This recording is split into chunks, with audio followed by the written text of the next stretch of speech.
II. Strangers.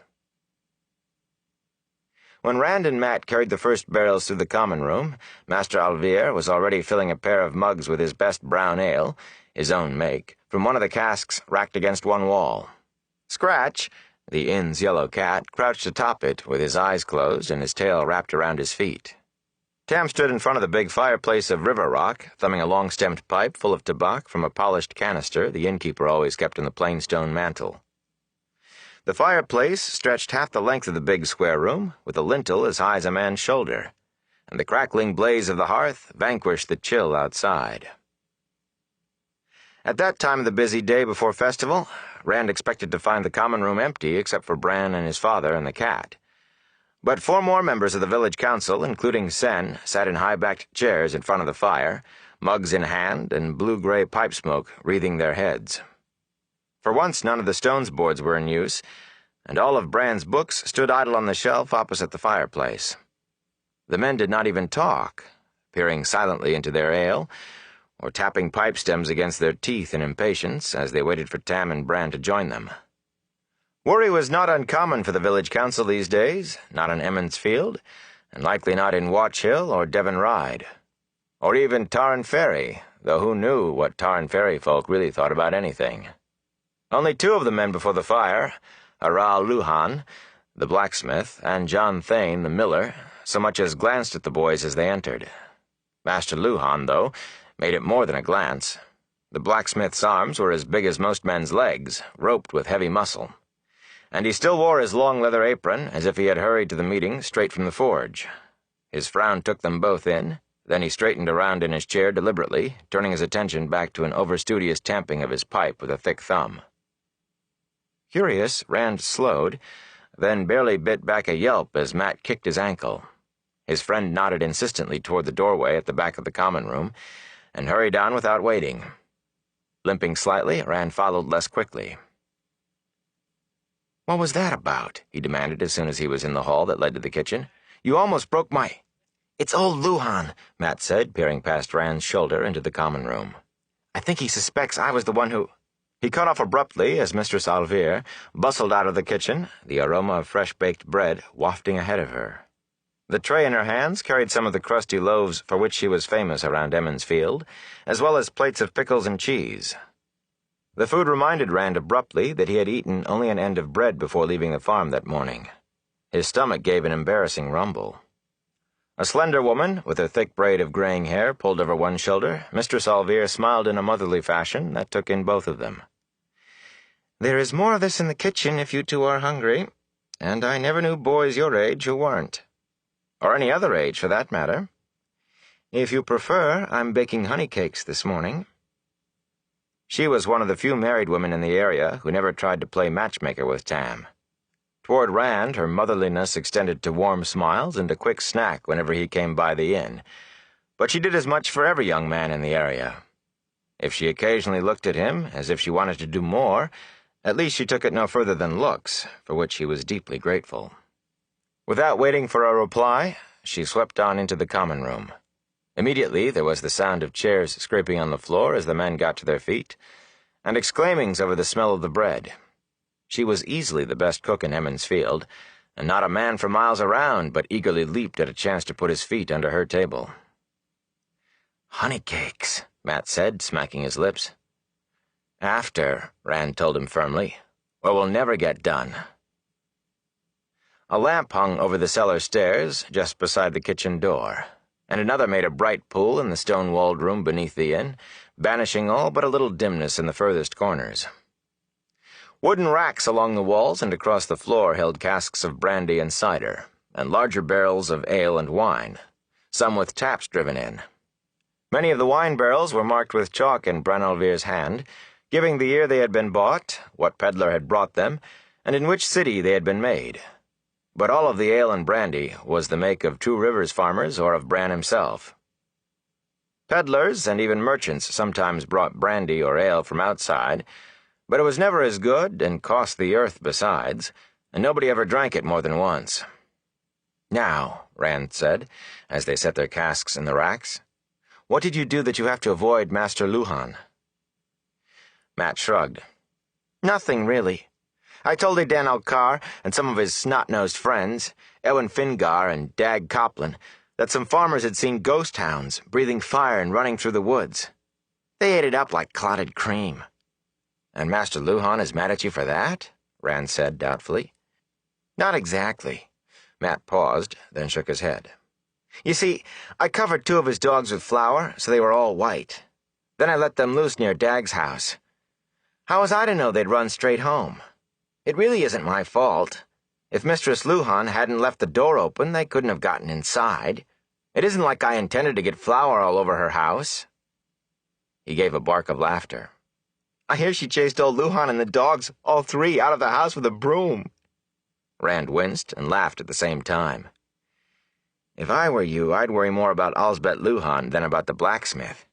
She's almost as strong and her temper is a lot worse. No matter, though. If you walk fast, maybe he won't notice you. Matt's expression said he did not think Rand was funny. When they went back through the common room, though, there was no need for Matt to hurry. The 6 men had their chairs in a tight knot before the fireplace. With his back to the fire, Tam was speaking in a low voice, and the others were leaning forward to listen, so intent on his words they would likely not have noticed if a flock of sheep had been driven through.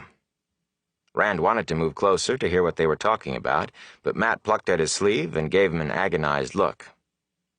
With a sigh, he followed Matt out to the cart. On their return to the hallway, they found a tray by the top of the steps and hot honey cakes filling the hall with their sweet aroma. There were 2 mugs as well and a pitcher of steaming mulled cider. Despite his own admonition about waiting until later, Rand found himself making the last 2 trips between cart and cellar while trying to juggle a cask and a piping honey cake. Setting his final cask in the racks, he wiped crumbs from his mouth while Matt was unburdening himself, then said, Now for the glee— Feet clattered on the stairs, and Ewan Fingar half fell into the cellar in his haste, his pudgy face shining with eagerness to impart his news. There are strangers in the village! He caught his breath and gave Matt a wry look. I haven't seen any ghost hounds, but I hear somebody floured Master Luhan's dogs. I hear Mistress Luhan has ideas who to look for, too. The years separating Rand and Matt from Ewan, only 14, were usually more than enough for them to give short shrift to anything he had to say. This time they exchanged one startled glance, then both were talking at once. In the village? Rand asked. Not in the woods? Right on top of him, Matt added. Was his cloak black? Could you see his face? Ewan looked uncertainly from one of them to the other, then spoke quickly when Matt took a threatening step. Of course I could see his face. And his cloak is green, or maybe gray. It changes. It seems to fade into wherever he's standing. Sometimes you don't see him, even when you look right at him. Not unless he moves. And hers is blue, like the sky, and 10 times fancier than any feast day clothes I ever saw. She's 10 times prettier than anybody I ever saw, too.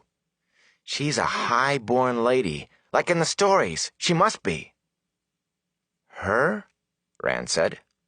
Who are you talking about? Matt put both hands on the top of his head and squeezed his eyes shut.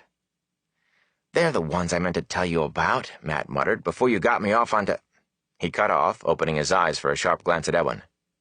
They arrived last evening, Matt went on after a moment, and took rooms here at the inn. I saw them right in.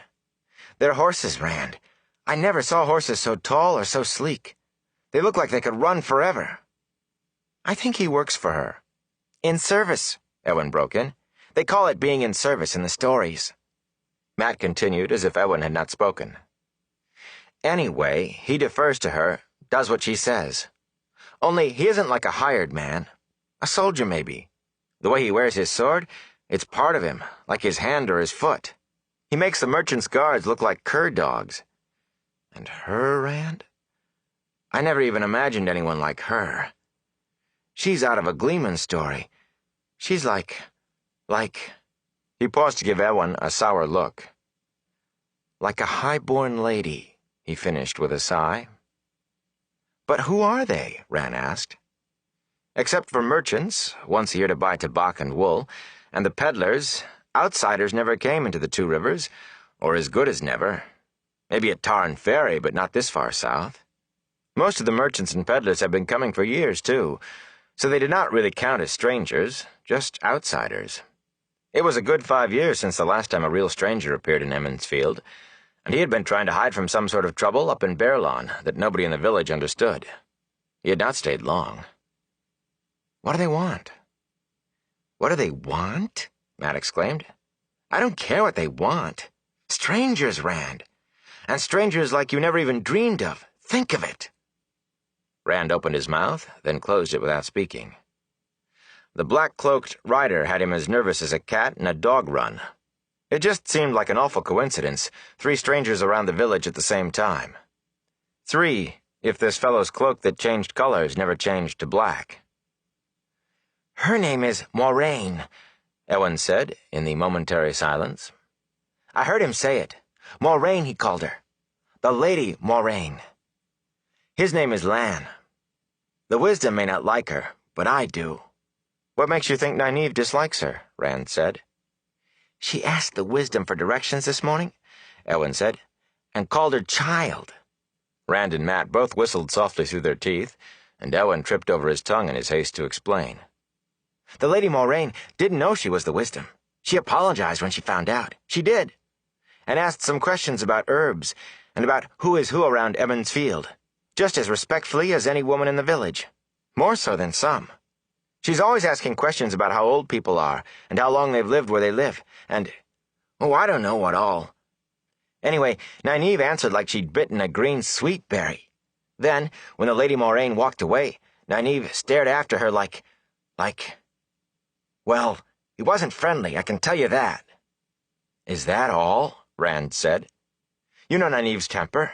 When Senbui called her a child last year, she thumped him on the head with her stick.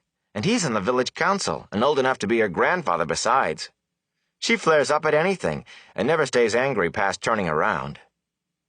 That's too long for me, Ewan muttered. I don't care who Nynaeve thumps, Matt chortled, so long as it isn't me. This is going to be the best Beltane ever. A gleeman, a lady, who could ask for more? Who needs fireworks? A gleeman? Ewan said, his voice rising sharply. Come on, Rand, Matt went on, ignoring the younger boy. We're done here. You have to see this fellow. He bounded up the stairs with Ewan scrambling behind him, calling, Is there really a gleeman, Matt? This isn't like the ghost towns, is it? Or the frogs? Rand paused long enough to turn down the lamp, then hurried after them. In the common room, Rowan Hearn and Sam'l Craw had joined the others in the front of the fire, so that the entire village council was there. Bran al'Vir spoke now, his normally bluff voice pitched so low that only a rumbling murmur traveled beyond the close-gathered chairs. The mayor emphasized his words by tapping a thick forefinger into the palm of his other hand, and eyed each man in turn. They all nodded in agreement with whatever he was saying, though Sen more reluctantly than the rest. The way the men all but huddled together spoke more plainly than a painted sign. Whatever they were talking about, it was for the village council alone, at least for now. They would not appreciate Rand trying to listen in. Reluctantly, he pulled himself away. There was still the gleeman. And these strangers. Outside, Bella and the cart were gone, taken away by Hugh or Tad, the inn's stableman. Matt and Ewan stood glaring at one another a few paces from the front door of the inn, their cloaks whipping in the wind. For the last time, Matt barked, I am not playing a trick on you. There is a gleeman. Now go away. Rand, will you tell this woolhead I am telling the truth so he'll leave me alone? Pulling his cloak together, Rand stepped forward to support Matt, but words died as the hairs stirred on the back of his neck. He was being watched again. It was far from the feeling the hooded rider had given him, but neither was it pleasant, especially so soon after that encounter. A quick look about the green showed him only what he had seen before. Children playing, people preparing for festival, and no one more than glancing in his direction. The spring pole stood alone now, waiting. Bustle and childish shouts filled the side streets. All was as it should be, except that he was being watched. Then something led him to turn around, to raise his eyes. On the edge of the inn's tile roof perched a large raven, swaying a little in the gusting wind from the mountains. Its head was cocked to one side, and one beady black eye was focused on him, he thought. He swallowed, and suddenly anger flickered in him, hot and sharp. "Filthy carrion eater," he muttered. "I am tired of being stared at," Matt growled. And Rand realized his friend had stepped up beside him and was frowning at the raven, too. They exchanged a glance, then as one their hands darted for rocks. The two stones flew true, and the raven stepped aside. The stones whistled through the space where it had been. Fluffing its wings once, it cocked its head again, fixing them with a dead black eye, unafraid, giving no sign that anything had happened. Rand stared at the bird in consternation. "Did you ever see a raven do that?" he asked quietly. Matt shook his head without looking away from the raven. "Never. Nor any other bird either." "A vile bird," came a woman's voice from behind them, melodious despite echoes of distaste. "To be mistrusted in the best of times." With a shrill cry, the raven launched itself into the air so violently that two black feathers drifted down from the roof's edge.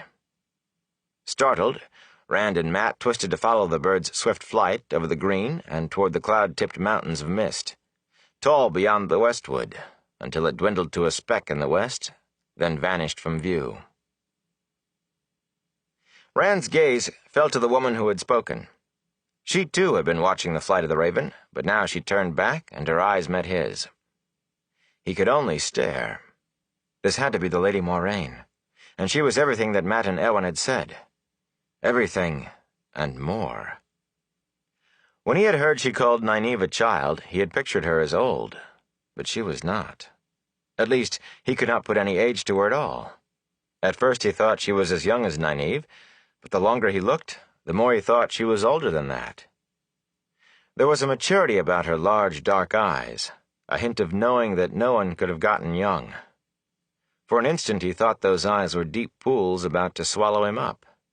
It was plain why Matt and Ewan named her a lady from a gleeman's tale, too. She held herself with a grace and air of command that made him feel awkward and stumble-footed. She was barely tall enough to come up to his chest, but her presence was such that her height seemed the proper one, and he felt ungainly in his tallness. Altogether, she was like no one he had ever seen before. The wide hood of her cloak framed her face and dark hair, hanging in soft ringlets. He had never seen a grown woman with her hair unbraided. Every girl in the Two Rivers waited eagerly for the woman's circle of her village to say she was old enough to wear a braid. Her clothes were just as strange. Her cloak was sky-blue velvet, with thick silver embroidery, leaves and vines and flowers all along the edges. Her dress gleamed faintly as she moved, a darker blue than the cloak, and slashed with cream. A necklace of heavy gold links hung around her neck, while another gold chain, delicate and fastened in her hair, supported a small, sparkling blue stone in the middle of her forehead. A wide belt of woven gold encircled her waist, and on the second finger of her left hand was a gold ring in the shape of a serpent biting its own tail. He had certainly never seen a ring like that, though he recognized the Great Serpent, an even older symbol for eternity than the Wheel of Time. Fancier than any feast-day clothes, Ewan had said, and he was right. No one ever dressed like that in the Two Rivers. Not ever. "Good morning, Lady Moraine," Rand said. His face grew hot at his tongue's fumbling. "Good morning, Lady Moraine," Matt echoed somewhat more smoothly, but only a little. She smiled, and Rand found himself wondering if there was anything he might do for her, something that would give him an excuse to stay near her. He knew she was smiling at all of them, but it seemed meant for him alone. It really was just like seeing a gleeman's tale come to life. Matt had a foolish grin on his face. "You know my name," she said, sounding delighted. As if her presence, however brief, would not be the talk of the village for a year. "But you must call me Moraine, not Lady. And what are your names?" Ewan leaped forward before either of the others could speak. "My name is Ewan Fingar, my lady. I told them your name, that's how they know. I heard Lan say it, but I wasn't eavesdropping. No one like you has ever come to Emmonsfield before. There's a gleeman in the village for Beltane, too. And tonight is winter night. Will you come to my house? My mother has apple cakes." "I shall have to see," she replied, putting a hand on Ewen's shoulder. Her eyes twinkled with amusement, though she gave no other sign of it. "I do not know how well I could compete against a gleeman, Ewen, but you must call me Moraine." She looked expectantly at Rand and Matt. "I'm Matt from Cawthon. Moraine," Matt said. He made a stiff, jerking bow, then went red in the face as he straightened. Rand had been wondering if he should do something of the sort, the way men did in stories, but with Matt's example, he merely spoke his name. At least he did not stumble over his own tongue this time. Moraine looked from him to Matt and back again. Rand thought her smile, a bare curve of the corners of her mouth, was now the sort Egwene wore when she had a secret. "I may have some small tasks to be done from time to time while I am in Emond's Field," she said. "Perhaps you would be willing to assist me?" She laughed as their assents tumbled over one another. "Here," she said, and Rand was surprised when she pressed a coin into his palm, closing his hand tightly around it with both of hers. "There's no need," he began, but she waved aside his protest as she gave Ewen a coin as well, then pressed Matt's hand around one the same way she had Rand's. "Of course there is," she said. "You cannot be expected to work for nothing. Consider this a token, and keep it with you, so you will remember that you have agreed to come to me when I ask it. There is a bond between us now." "I'll never forget," Ewen piped up. "Later we must talk," she said, "and you must tell me all about yourselves." Moraine, Rand asked hesitantly as she turned away. She stopped and looked back over her shoulder, and he had to swallow before going on. "Why have you come to Emond's Field?" Her expression was unchanged, but suddenly he wished he had not asked, though he could not have said why. He rushed to explain himself anyway. "I don't mean to be rude. I'm sorry. It's just that no one comes into the Two Rivers except the merchants and peddlers when the snow isn't too deep to get down from Baerlon. Almost no one. Certainly no one like you. The merchants' guards sometimes say this is the back end of forever, and I suppose it must seem that way to anyone from outside. I just wondered." Her smile did fade then, slowly, as if something had been recalled to her. For a moment she merely looked at him. "I am a student of history," she said at last, "a collector of old stories. This place you call the Two Rivers has always interested me. Sometimes I study the stories of what happened here long ago, here and at other places." "Stories?" Rand said. "Whatever happened in the Two Rivers to interest someone like... what could have happened here?" "And what else would you call it beside the Two Rivers?" Matt added. "That's what it has always been called." "As the wheel of time turns," Moraine said, half to herself and with a distant look in her eyes, "places wear many names. Men wear many names, many faces. Different faces, but always the same man. Yet no one knows the great pattern the wheel weaves, or even the pattern of an age. We can only watch and study and hope." Rand stared at her, unable to say a word, even to ask what she meant. He was not sure she had meant for them to hear. The other two were just as tongue-tied, he noticed. Ewen's mouth hung open. Moraine focused on them again, and all three gave a little shake as if waking up. "Later we will talk," she said. None of them said a word. "Later." She moved on toward the wagon bridge, appearing to glide over the ground rather than walk, her cloak spreading on either side of her like wings. As she left, a tall man Rand had not noticed before moved away from the front of the inn and followed her, one hand resting on the long hilt of a sword. His clothes were a dark grayish-green that would have faded into leaf or shadow, and his cloak swirled through shades of gray and green and brown as it shifted in the wind. It almost seemed to disappear at times, that cloak, fading into whatever lay beyond it. His hair was long and gray at the temples, held back from his face by a narrow leather headband. That face was made from stony planes and angles, weathered but unlined despite the gray in his hair. When he moved, Rand could think of nothing but a wolf. In passing the three youths, his gaze ran over them, eyes as cold and blue as a midwinter dawn.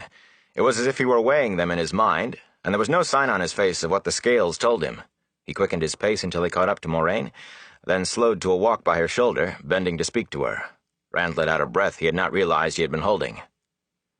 "That was Lon," Elwyn said throatily, as if he too had been holding his breath. It had been that kind of look. "I'll bet he's a warder." "Don't be a fool," Matt laughed, but it was a shaky laugh. "Warders are just in stories. Anyway, warders have swords and armor covered in gold and jewels, and spend all their time up north in the Great Blight, fighting evil and Trollocs and such." "He could be a warder," Elwyn insisted. "Did you see any jewels or gold on him?" Matt scoffed.